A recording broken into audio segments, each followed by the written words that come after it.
আসসালামু আলাইকুম এভরিওয়ান। তো কি অবস্থা, কেমন আছো তোমরা? আশা করি আল্লাহর রহমতে অনেকটাই ভালো আছো। আল্লাহর রহমতে আর তোমাদের ভালোবাসায় আমি অনেকটাই ভালো আছি। তো আর বেশি দেরি না কইরা চলো আমরা শুরু কইরা দেই অবহেলা সংসার গল্পের পার্ট 13। সিহাম বলল, তোর কারণে আমাকে কলেজ থেকে বের করে দিয়েছিল, মনে আছে তোর? চৈতি বলল, আমার কারণে তোকে কলেজ থেকে বের করে দিয়েছে মানে? সবকিছু খুলে বল আমাকে প্লিজ। সিহাম বলল, তুই রে অনেক নাটক করতে পারিস, এত তাড়াতাড়ি ভুলে গেলি সব? চৈতি বলল, প্লিজ সব বল। তখন সিয়াম বলতে লাগলো, আচ্ছা সত্যি করে বলতো, একটা মানুষ কি একটা মানুষকে পছন্দ করতে পারে না? একটা ছেলে কি একটা মেয়েকে ভালোবাসতে পারে না? তখন চৈতি বলল, হ্যাঁ অবশ্যই পারে। সিয়াম বলল, তাহলে তুই আমার সঙ্গে কেন এমনটা করলি? আমাকে পছন্দ হয়নি তোর, সেটা তুই আমাকে বলতে পারতি, তুই কেন স্যারকে বললি? তখন চৈতি বলল, মানে তুই সবসময় আমাকে ডিস্টার্ব করতি, আর আমি এটা পছন্দ করতাম না, এই কারণে আমি স্যারকে বলছিলাম যাতে তুই কখনো আমার পিছু না করিস। তখন সিয়াম বলল, কেন আমাকে বলা যেত না? চৈতি বলল, হ্যাঁ যেত, কিন্তু আমি স্যারকে বলছি কারণ তোকে বলার পরেও যদি তুই আবার আমার পিছু নিতি। তখন সিয়াম বলল, জানিস এইসব জানার পরে স্যার আমাকে কি করছিল?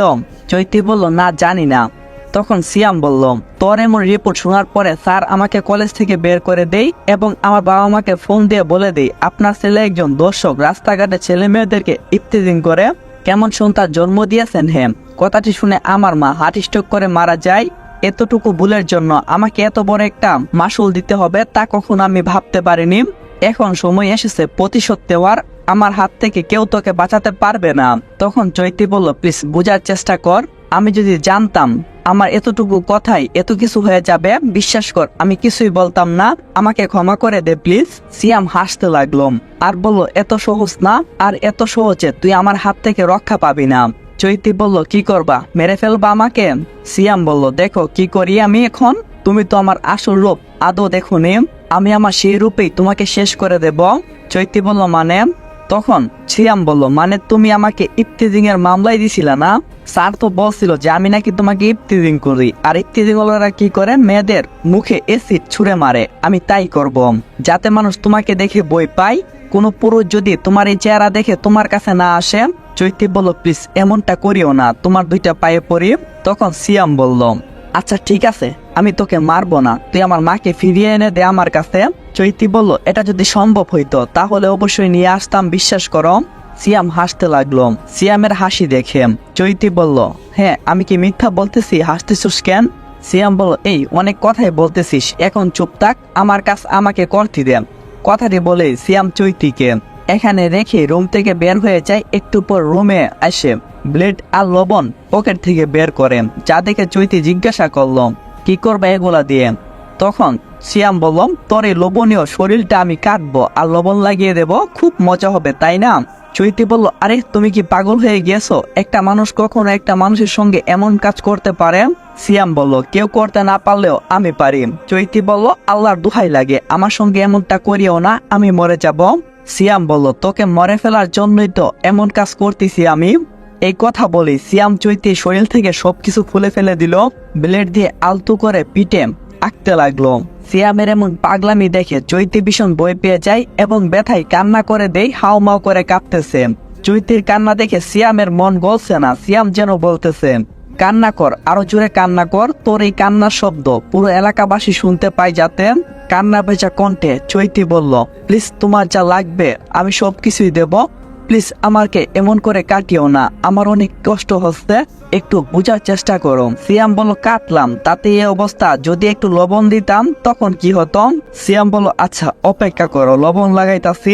সিয়ামের এমন কাহিনী দেখে চৈতি মনে মনে ভাবতে থাকে, এই ছেলে তো আব্দুলের থেকে অনেক বেশি ভয়ঙ্কর। চৈতি তারপর বলতে থাকে, শুনো, তোমার যদি ইচ্ছে হয় আমাকে মেরে ফেলো, তবু আমাকে এমন যন্ত্রণা দিও না। চৈতির এমন বারবার বলা শুনে সিয়াম অনেকটাই রেগে যায়, চৈতির গালে ব্লেডটি লাগিয়ে দিয়ে জোরে একটা টান দেয়, যার কারণে চৈতির গাল বেয়ে রক্ত বৃষ্টির মতো ঝরতেছে। এদিকে চৈতির নিজের এমন অবস্থা দেখে কান্না করতে করতে শেষ। এরই মুহূর্তে সিয়াম লবণের প্যাকেট থেকে এক মুঠো লবণ চৈতির পিঠে লাগিয়ে দেয়, আর সঙ্গে সঙ্গে চৈতি অজ্ঞান হয়ে যায়, ওর কোনো হুঁশ নেই। এমনটা দেখে সিয়াম আবারও হাসতে থাকে, হাসতে হাসতে বলে, আমি শাস্তি দিয়েছি মা, ওকে আমি শাস্তি দিয়েছি। কথাটি বলে সিয়াম সেই রুম থেকে দরজা বন্ধ করে বের হয়ে যায়। আবার সে চলে যায় আব্দুলের কাছে, যাওয়া মাত্রই আব্দুল বলল, কিরে সিয়াম, ওরে শেষ করে দিয়েছিস? সিয়াম বলল, হ্যাঁ স্যার, একদম শেষ করে দিছি। ওকে 7 হাত গর্তের নিচে ডুবাইয়া দিছি। আব্দুল বলল, অনেক সুন্দর কাজ করছিস, আমি অনেক খুশি হয়েছি। সিয়াম বলল, আপনি খুশি হলে আমিও খুশি। আব্দুল বলল, আচ্ছা, তুই যে চৈতিকে মাটির নিচে পুঁতে রাখলি, কিন্তু তোর শরীরে কোনো ধুলাবালি নাই কেন? সিয়াম খুশি মনে জবাব দিল, স্যার, আমি সব কাপড় চোপড় খুলে এই কাজটা করছি।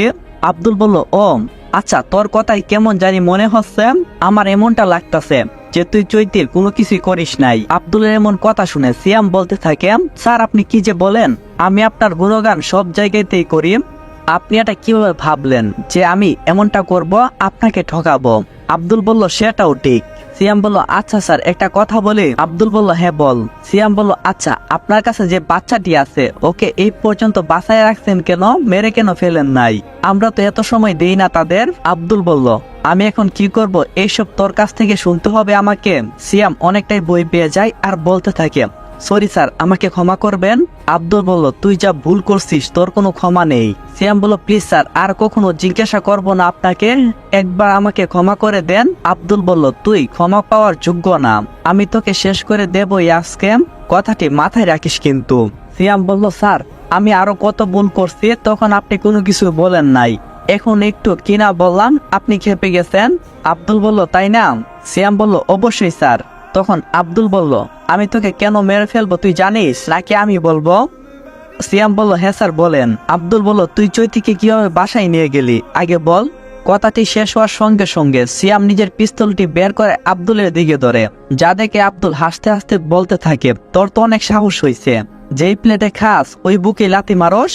তখন সিয়াম বলল, হ্যাঁ, আমি তোকে আজকেই শেষ করে দেব, এখন শেষ করে দেব, আর তোর স্থানে আমি থাকবো। আব্দুল বলল, তাই? সিয়াম বলল, তোর মৃত্যুর আগে একটা কথা বল আমাকে, তুই কিভাবে জানলি আমি চৈতিকে বাসায় রেখেছি, সত্যিটা বল আমাকে। আব্দুল বলল, যদি না বলি? সিয়াম বলল, তাহলে তোকে এই মুহূর্তে শেষ করে দেব আমি। এতটা সহজ না আব্দুলকে শেষ করা, আব্দুলকে মারতে হলে তোকে আবারও জন্ম নিতে হবে। আব্দুলের কথায় সিয়াম হাসতেছে, তোর মৃত্যু আমার হাতে, সেটা নিশ্চিত, আর ওইটা আমি স্পষ্ট দেখতে পাচ্ছি। আব্দুল বলল, চেষ্টা করতে পারিস। আব্দুলের এমন কথা শুনে সিয়াম বেশ রাগান্বিত হয়ে, যেই না আব্দুলকে মারতে যাবে এমন মুহূর্তে আব্দুল নিজের পিস্তলটা বের করে সিয়ামের পায়ে গুলি করে, আর সেখানে সিয়াম মাটিতে লুটিয়ে পড়ে। তখন আব্দুল বলতে থাকে, কিরে, আমাকে মারবি না? এই নে পিস্তল, মেরে ফেল আমাকে। সিয়াম বলল, আমি ভুল করে ফেলছি, আমাকে মারবেন না স্যার, প্লিজ আমাকে মারবেন না। আব্দুল বলল, তোর বাসায় চল, যেখানে চৈতি আছে। ঠিক আছে স্যার, চলুন সেখানে। এরপরে আব্দুল সিয়ামকে নিয়ে তার বাসায় গেল। বাসায় গিয়ে রুমের ভিতরে ঢুকা মারতেই দেখতে পাই চৈতি নিকুজ, কোথাও কোনো খোঁজ পাওয়া যাচ্ছে না। এটা দেখে আব্দুল সিয়ামকে জিজ্ঞাসা করে, সত্যি করে বল, চৈতিকে কোথায় রাখছিস? আমি কিন্তু মিথ্যা কথা একদম পছন্দ করি না। তখন সিয়াম বলল, বিশ্বাস করুন স্যার, আমি চৈতিকে এখানে বেঁধে রেখেছিলাম, কিন্তু কোথায় গেল বুঝতে পারছি না, আমার মনে হয় পালিয়ে গেছে। তখন আব্দুল বলল, আবারও মিথ্যা কথা বলিস? সিয়াম বলল, স্যার, মরা মায়ের দিব্যি, আমাকে বিশ্বাস করুন, আমি ওকে এখানে বেঁধে রেখেছিলাম। আব্দুল বলল, যদি এখানে বেঁধে রাখতি তাহলে ও কোথায় যাবে? সিয়াম বলল, হয়তো বাঁধন খুলে পালিয়ে গিয়েছে। তখন আব্দুল দুইটা থাপ্পড় মারে সিয়ামকে। সিয়াম, তুই কি আমাকে বোকা মনে করস? হাত পা বাঁধা একটা মেয়ে কিভাবে পালিয়ে যাবে? সিয়াম বলল, সেটা তো জানি না। আব্দুল বলল, বুঝলাম পালিয়ে গেছে, কিন্তু তুই চৈতিকে এখানে কেন নিয়ে আসলি, মাটিতে কেন পুঁতে ফেললি না? তখন সিয়াম বলল, স্যার, আমি চৈতিকে ভালোবাসি, সেই কলেজ লাইফ থেকে। আব্দুল বলল, কি বললি তুই? সিয়াম বলল, হ্যাঁ স্যার, আমি কলেজের ভিতর চৈতিকে প্রথম দেখে ভালোবেসে ফেলছিলাম, কিন্তু বলার সাহস পাইনি, তাই প্রত্যেকদিন ওকে ডিস্টার্ব করতাম। আব্দুল বলল, ডিস্টার্ব করতে কেন? সিয়াম বলল, কারণ আমি ওকে এটাই বোঝাতে চেয়েছি, চৈতি, আমি তোমাকে অনেক ভালোবাসি, তোমাকে নিয়ে সুখের নীল একটা স্বর্গ আমি বানাতে চাই, যেখানে শুধু আমি আর তুমি থাকবো। আব্দুল বলল, ও, তারপর কি হলো, কন্টিনিউ কর। সিয়াম বলল, কিন্তু একদিন আমি তাকে প্রপোজ করি, তারপরে সে স্যারকে বলে দেই, এই কারণে আমাকে কলেজ থেকে বের করে দিয়েছে। এই কথাটা শুনে আমার মা হার্ট অ্যাটাক করে মারা যায়। তখন আব্দুল বলল, ও আচ্ছা, সেই ব্যাপার। সিয়াম বলল, হ্যাঁ, সেই দিন আমি প্রতিজ্ঞা করছি, আমি প্রতিশোধ নেব। আব্দুল বলল, বাজে কথা বন্ধ করে বল, তুই এখানে চৈতিকে কেন নিয়ে আসছিস, আর কি করছিস ওর সাথে? সিয়াম বলল, স্যার, আমি কোনো কিছুই করিনি, শুধুমাত্র বেঁধে রেখেছিলাম। কথাটি শোনা মাত্রই সিয়ামের গালে দুইটা থাপ্পড় মারে আর বলতে থাকে, তুই আমাকে কি ভাবছিস, আমি কোনো কিছুই করতে পারবো না, আর আমাকে এতটাই বোকা মনে হই? তাহলে এখানে লবণ আর ব্লেড কই থেকে আসলো, আবার অনেক তাজা রক্ত? তখন সিয়াম বলল, আসলে স্যার। আব্দুল বলল, কোনো কথা শুনতে চাই না, তুই আমাকে সত্যিটা বল। সিয়াম বলল, চৈতিকে এখানে নিয়ে আসে ওর হাত পা বেঁধে রেখেছিলাম, পরে ব্লেড দিয়ে ওর পিঠে আর ওর গালে আঘাত করি, আর পিঠে লবণ লাগিয়ে দিয়েছি যাতে চিৎকার করে কান্না করে। এমন সময় ও অজ্ঞান হয়ে যায়, আমি চাইছিলাম ও মারা যাবে। এসব শুনে আব্দুল বলল, এমন কাজ করতে তোর হাত পা একবারও কাঁপলো না?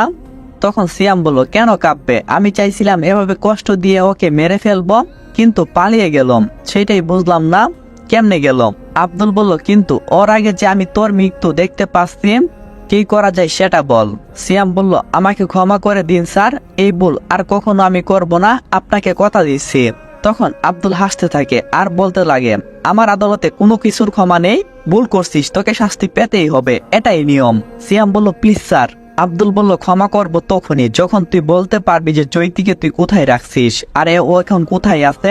সত্যি স্যার, আমি জানি না, জানলে আপনাকে ঠিকই বলতাম। সিয়ামের মুখে এমন কথাটি শোনা মারতই আব্দুল তাকে গুলি করে একেবারেই মেরে ফেলে আর সেই স্থান থেকে চলে যায়। এমন মুহূর্তে আব্দুলের ফোনে একটা কল আসে অচেনা নাম্বার থেকে। অচেনা নাম্বার থেকে একটি ফোন বারবার বাজতেছে, কিন্তু আব্দুল রিসিভ করছে না। অনেকবার বাজার পরে ফোনটা রিসিভ করে। আব্দুল বলল, হ্যালো কে? ওই পাশ থেকে হাসতে থাকে আর বলতে থাকে, এত তাড়াতাড়ি ভুলে গেলি আমাকে? তোকে বলছি না খুব শীঘ্রই ফিরবো তোর কাছে। আব্দুল বলল, এই তুই সাহস থাকলে আমার সামনে আয়। লোকটা বলল, তোর সামনে আমি আসছি, পারলে তুই খুঁজে বের কর আমাকে।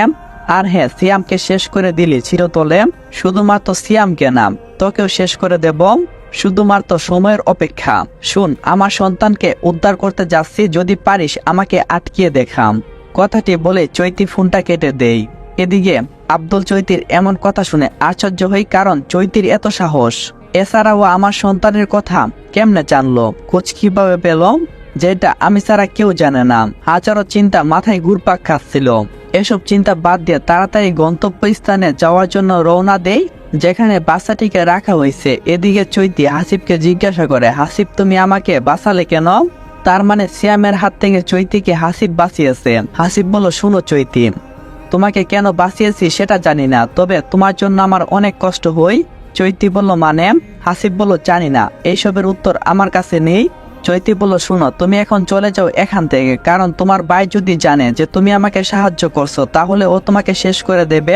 হাসিব বলল, সমস্যা নেই, আর হ্যাঁ, তুমি অনেকটাই অসুস্থ, তোমাকে এই অবস্থায় রেখে আমি কখনোই যাব না। চৈতি বলল, আমাকে নিয়ে চিন্তা করতে হবে না, আমি ঠিকই আছি। হাসিব বলল, তুমি সবসময় বেশি কথা বলো, তোমার যদি কিছু হয় তাহলে তোমার বাচ্চাকে কে আদর করবে শুনি, কে মায়ের ভালোবাসা দিবে?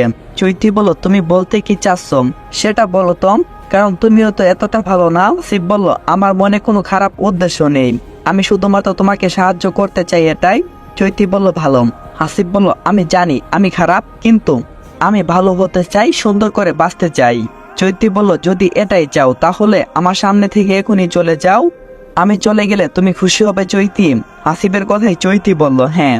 হাসিব বলল, ঠিক আছে, আমি চলে যাচ্ছি, কিন্তু একটা কথা মনে রাখিও, তোমার সামনে অনেক বিপদ, যেখানে যাচ্ছ সেখান থেকে ফিরে আসতে পারবে কিনা সেটা জানি না। চৈতি বলল, আমাকে নিয়ে তোমার চিন্তা করতে হবে না। এরপরে হাসিব সেখান থেকে চলে যায়, আর এদিকে চৈতি একাই ভয়ঙ্কর আব্দুলের স্থানে চলে যায় নিজের সন্তানকে উদ্ধার করতে। সেখানে গেলে দেখতে পায় পুরো বাড়িতে পাহারাদার, একটু উঁচু নিচু হলে সমস্যা হবে, তাই চৈতি সবার চোখ ফাঁকি দিয়ে আব্দুলের সেই গোপন রুমে ঢুকে যায় এবং সেখানে গিয়ে দেখতে পায় একটি মহিলা বাচ্চাটির যত্ন নিচ্ছে। চৈতি মহিলাটাকে জিজ্ঞাসা করে, শোনো, তোর যদি নিজের মায়া থাকে তাহলে এই বাচ্চাটিকে রেখে চলে যা, চুপচাপ চলে যা, নাইলে এখানেই তোকে শেষ করে দেব। মহিলাটি বলল, আশ্চর্য, আপনি কে? আর আমার বাচ্চাকে আপনি কোথায় নিয়ে যাবেন? আর এত সিকিউরিটি থাকার পরও আপনি কিভাবে রুমের মধ্যে আসলেন? চৈতি বলল, আচ্ছা, তা আমি বলবো না, তুই এর আগে বল, এই বাচ্চা তোর হলো কিভাবে? মহিলাটি বলল, বাচ্চা কিভাবে হলো মানে? তুমি একটা মহিলা হয়ে জানো না সন্তান কিভাবে হয়? চৈতি বলল, বেশি কথা বলিস না, যা বলতেছি উত্তর দে সুন্দরভাবে। চৈতির কথা শুনে মহিলাটি একটু ভয় পেয়ে বলতে থাকে, আচ্ছা বলো। চৈতি বলল, তোর স্বামীর নাম কি? মহিলাটি বলল, আমার স্বামীর নাম হলো আব্দুল, উনি একজন বিজনেসম্যান।